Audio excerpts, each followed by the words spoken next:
Allez, salut à tous, c'est Matt, on se retrouve aujourd'hui pour notre nouvelle vidéo. On va parler de pas mal de choses, on va parler de la décoration du SP et du BTC, on va parler des alts, du Dodge, Doji d'ailleurs en anglais on doit dire, Shiba, et on m'avait demandé aussi le ADA, donc on regardera ça, on va regarder bien sûr tout ce qui est inflation, enfin pas inflation mais le dollar, etc. les trucs un petit peu plus traditionnels. Petit tour sur Twitter avant, bon ça j'en avais parlé en vidéo donc je vais pas revenir dessus. J'en avais pas parlé en vidéo, je crois, je suis pas sûr à me confirmer, mais j'avais posté ça sur Twitter, c'est-à-dire que je sentais vraiment un ralentissement des acheteurs. J'avais vraiment l'impression qu'on venait choper les shorters dans un premier temps, avec cette mèche ici, avec toutes ces mèches là, et j'aime vraiment pas ça. J'avais tracé ce niveau là en disant que si on réintègre ce niveau là sur clôture daily, il faudra se casser, quitte à ce que derrière en fait on revienne faire un plus haut et tant pis on a pris des profits et c'est bien. Et malheureusement, on verra ça tout de suite en fait. Hop, ici, on voit qu'on a quand même plutôt bien cassé, c'était ici. Et ça semble vraiment pas bien s'engager pour l'instant. Cette grosse bougie qu'on est en train de faire aujourd'hui, avec une belle mèche au-dessus, j'aime pas du tout. Honnêtement, ça sent, on a une bonne trendline. Tilt l'avait partagé sur le Discord. Je l'avais vu aussi, mais voilà, on a un truc comme ça là, qui s'oriente, c'est pas bon. C'est très évident, on a beaucoup de niveaux, j'en parlais. On commençait à monter, à créer des niveaux ici, des niveaux de liquidité, tout ça. Plus ceux-là. On se souvient. Donc ouais, très clairement, moi je vais commencer à sortir encore plus de mes cryptos. Au moins 50%, parce que je sais pas si on a un bottom ici, c'est un peu tôt pour le dire.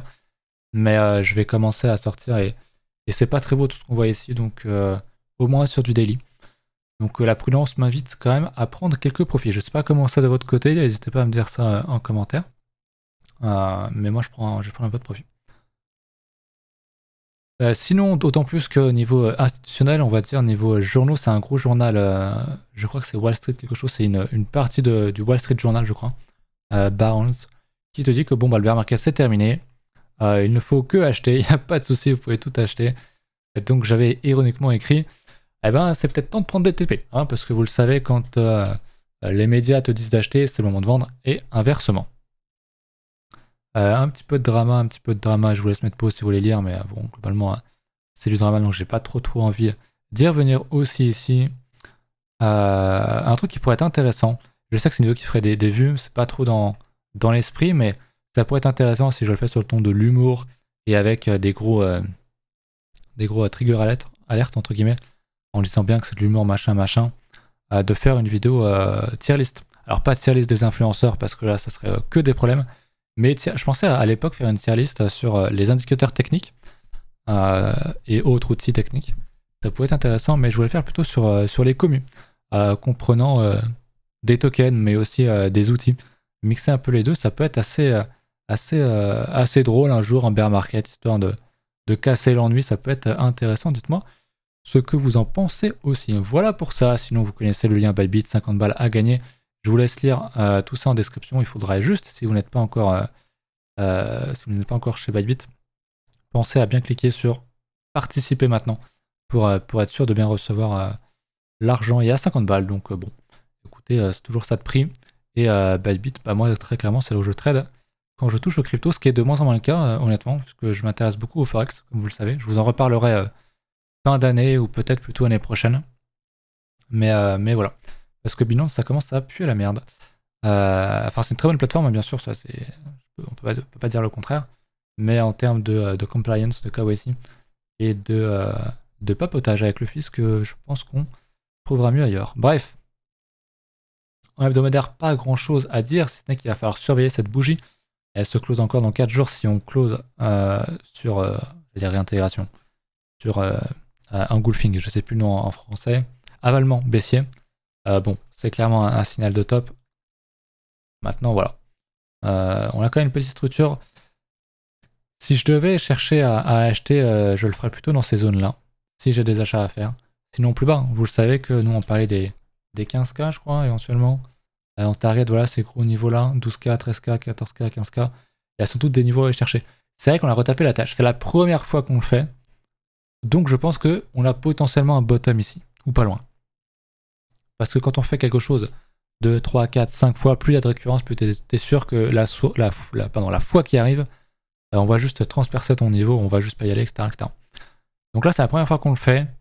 Je me dis, pourquoi pas. On a retracé pas mal. Après, en termes de sentiment de marché, j'ai l'impression quand même que moi qui ai connu la douleur, la vraie douleur ici, j'ai l'impression que la douleur qu'on connaît ici est différente. Peut-être que c'est moi parce que j'ai l'habitude et parce que j'ai mûri, etc. Mais j'ai l'impression que c'est pas la grande douleur comme on l'a pu connaître. Donc je pense que vraiment un truc bien chiant, ce serait de créer des setups comme ça, pourquoi pas casser et en faire bam, faire ça refaire un plus bas et là tu flingues tout le marché. Et tu repars tranquillement 2 ans après. Vous connaissez l'histoire.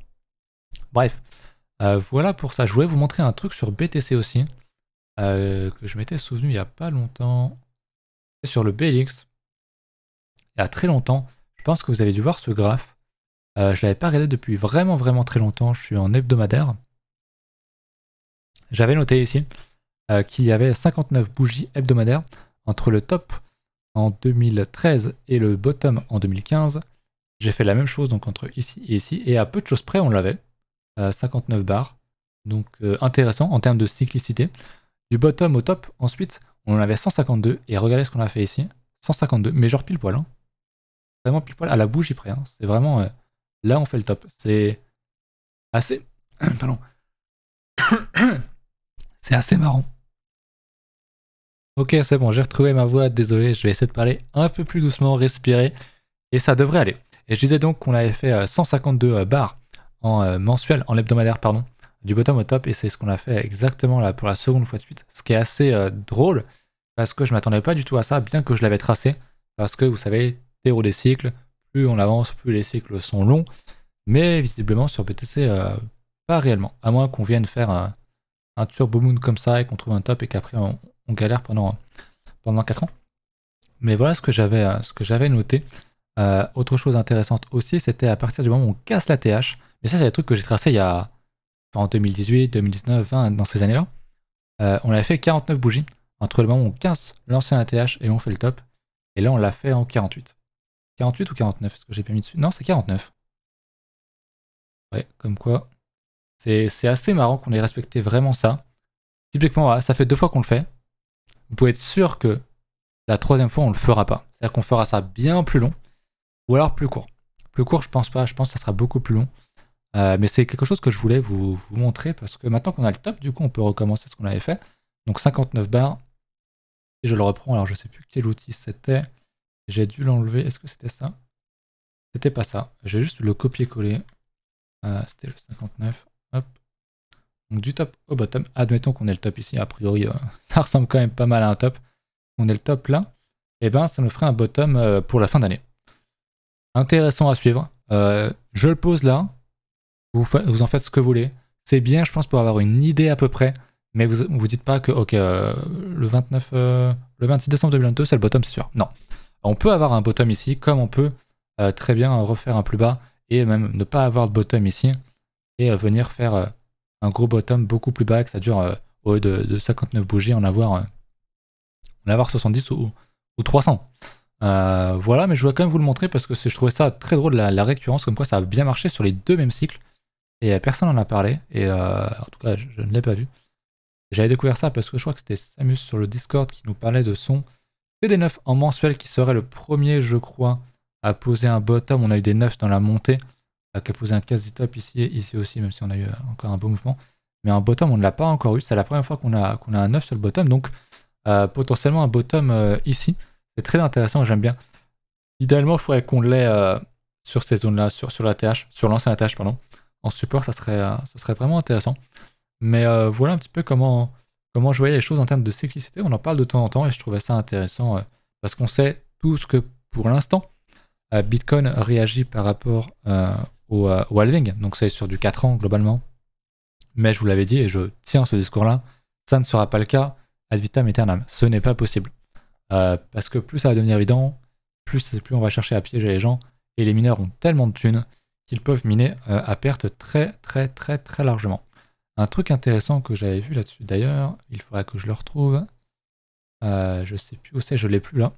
Je crois que c'était sur mon daily. Alors est-ce que c'était là-dessus?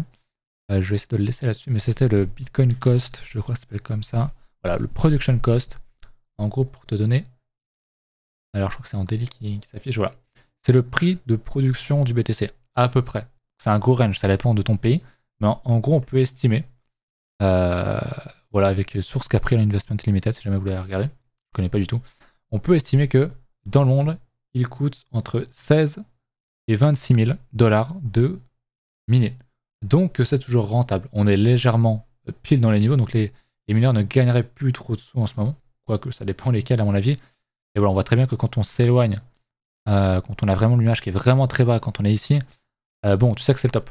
Quand on revient vraiment dans le bas, c'est un bottom, c'est un bottom. Là, ça a bien slide aussi la hausse. Là, on est venu pile dessus. Et là, on est dedans. Est-ce qu'on serait pas dans une zone comme ceci? Même si, encore une fois, théo des cycles, je pense qu'on peut allonger tout ça pour créer encore plus de pain en anglais, hein, mais de peine aussi du coup en français. Mais voilà, c'était intéressant aussi à regarder. C'est des éléments fondamentaux que je regarde pas trop, mais qui sont intéressants à regarder. Donc on regardera ça de temps en temps. Mais bon, voilà, avec un prix de production à 16 000, on pourrait facilement tomber à 16 000. Est-ce que historiquement on est tombé en dessous? Alors, à part sur la mèche ici, crise Covid, je crois que ça n'est jamais arrivé ici non plus. Alors ici, je sais pas, le calcul est bizarre. Ah bah, il y a dû avoir le halving à ce moment-là, c'est peut-être pour ça.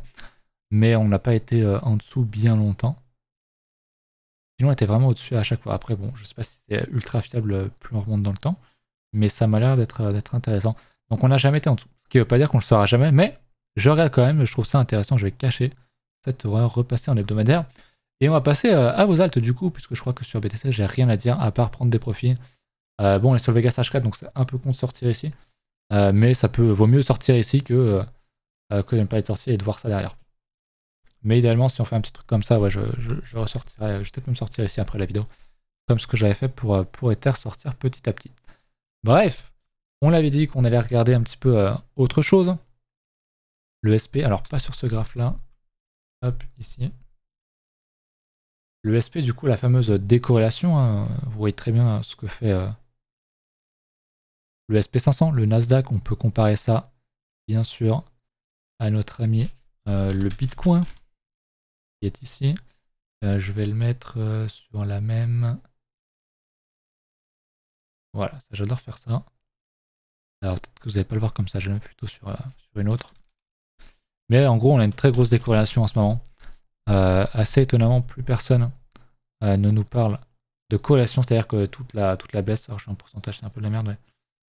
Bref, on voit très bien que Bitcoin ne remonte pas quand le SP remonte fortement. De toute façon, vous le voyez, vous connaissez la graphe du BTC.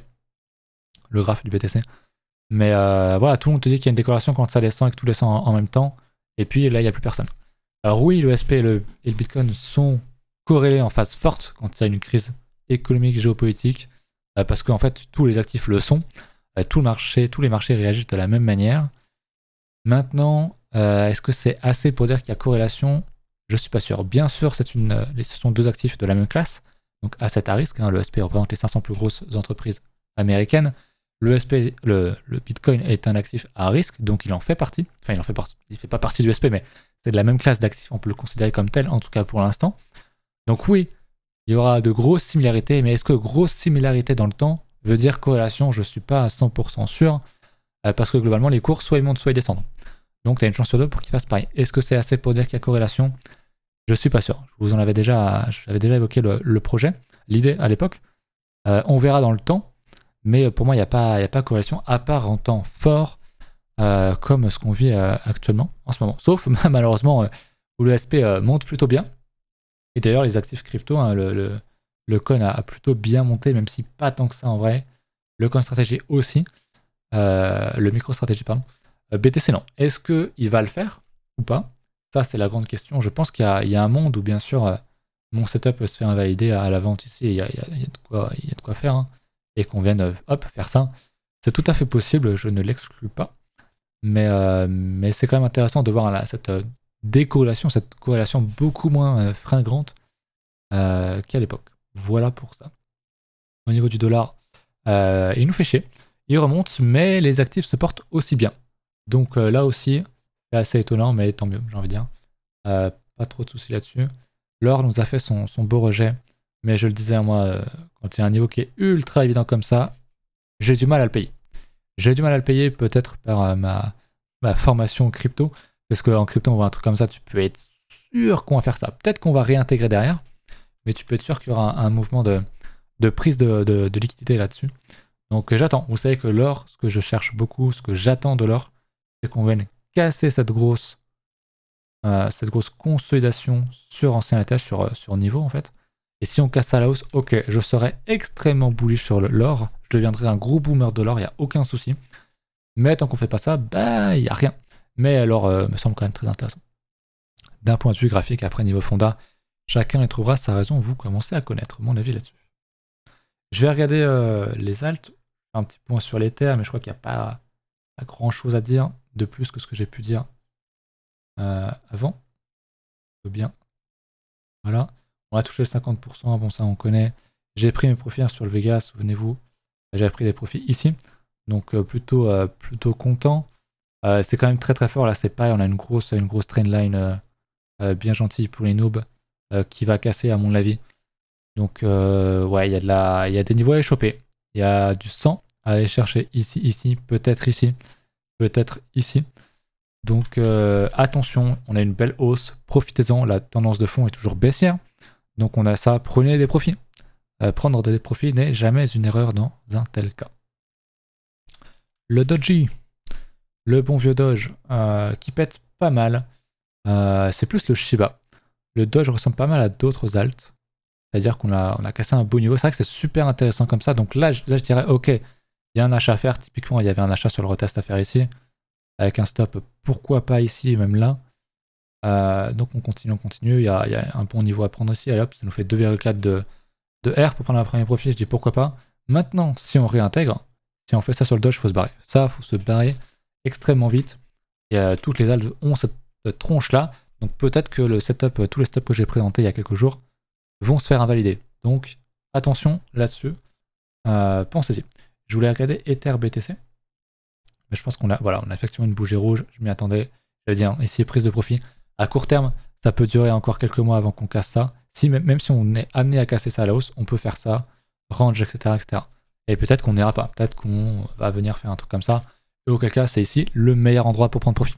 Donc les alts, on a à la fois des setups qui nous disent ok, ça peut casser à la hausse, notamment ça, mais on est quand même sur une très grosse zone de résistance.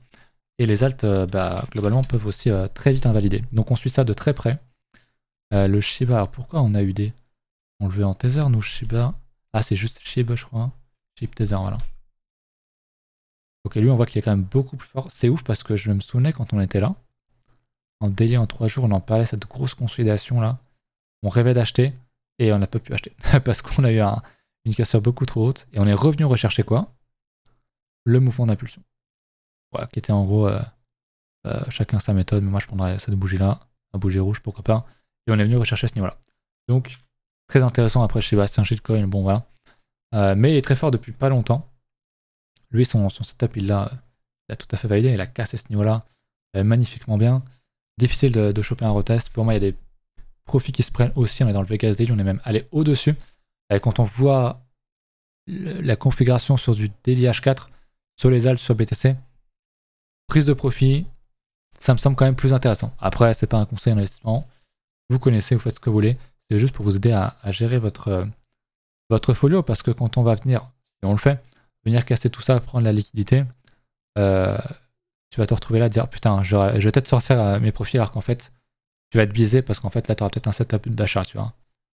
Donc voilà. C'est mon avis. Vous prenez pas. Le ADA, on va terminer là-dessus. ADA, bah tiens, pourquoi pas sur Coinbase. Le ADA, ouais, bon écoute, il a la même tronche que les autres. Un abonné qui m'a demandé de regarder ça. On a cassé ça, c'est super. On est sur un niveau de retest. Donc si on invalide les alts, bah ton setup il va se faire invalider fort. Et si on pousse, bah tu auras sans doute un très bon trade pour aller chercher des niveaux comme ça. Et t'as un gros R, c'est sûr. Mais selon moi, le win rate n'est pas très très élevé non plus. Donc éventuellement, j'aimerais bien qu'ils nous invalident ça. Et que derrière, ils reviennent recasser. Et ça, ce serait très bullish. C'est-à-dire quand tu casses un niveau, tu consolides un peu et tu le recasses à la hausse. Donc tu consolides, tu sors un peu de gens pour faire sortir les gens tout simplement et tu repars à la hausse. D'ailleurs, c'est parfait. En fait, tu fais ça. Hein. Une structure, tu la casses, tu vois, tu casses ce niveau-là, qui n'est pas très propre. Tu réintègres, parfois tu es un peu en dessous. et tu reviens, tu recasses ce niveau-là. Donc tu as une structure, tu casses et tu recasses le pivot haut. Donc tu rentres en tendance haussière et ça c'est parfait. Et là tu as un très bon achat avec un stop là ou là, selon comment est la taille du retracement. Tu peux avoir un très bon truc. Donc j'aime pas trop la bougie qu'on fait actuellement, on va pas se mentir. Maintenant c'est sûr, c'est plus là où il faut acheter en général. Mais je le prendrai pas vu ce qu'on a sur les alts. Honnêtement je préférais le payer ici. Avec un stop proche, pourquoi pas là et aller chercher la target qu'on avait ici. Plutôt que le choper ici et à me prendre mon stop loss en fait. Donc ouais, pas très chaud. Pas très chaud là-dessus pour le ADA. Et c'est vrai que c'est un peu la mouise pour les alts que j'ai montré ces derniers temps. Mais écoutez, on sait jamais. On peut avoir à tout moment une réaction haussière sur le BTC. Voilà, je vous laisse là-dessus. J'espère que la vidéo vous a plu. N'hésitez pas à mettre un petit commentaire, à me faire vos retours, à venir sur Discord, à follow le Twitter et on se retrouve très très bientôt. D'ailleurs, j'avance un petit peu sur le projet de merge avec la baleine. Je dois en parler ce soir avec des potes. Donc ouais, je pense que je vais me rename tout simplement en maths. Un truc très simple. Et j'aurai le côté la baleine à côté. Enfin bref, vous verrez, je vous en reparlerai dans pas longtemps. Mais ça devrait sortir pour la rentrée, je pense. Voilà. À bientôt, salut.